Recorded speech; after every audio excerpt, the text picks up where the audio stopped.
По классификации ЮНЕСКО, язык находится под серьезной угрозой, если используется только старшими поколениями.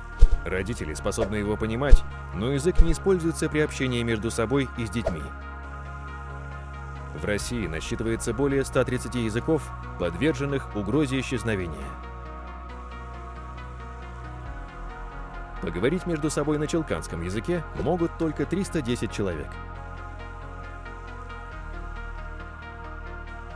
Во время переписи населения России 2010 года 43 человека указало, что владеют энетским языком.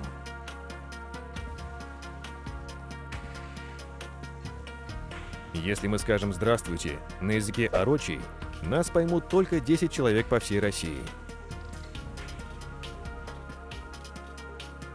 Камасинский язык исчез вместе с последним носителем в 1989 году.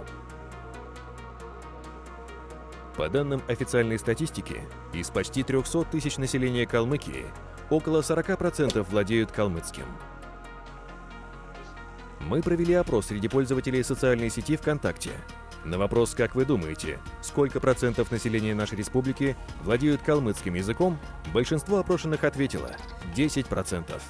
Исходя из этого, можно сказать: язык не жив и не развивается, если у него нет статуса бытового, если на нем не разговаривают в повседневной жизни.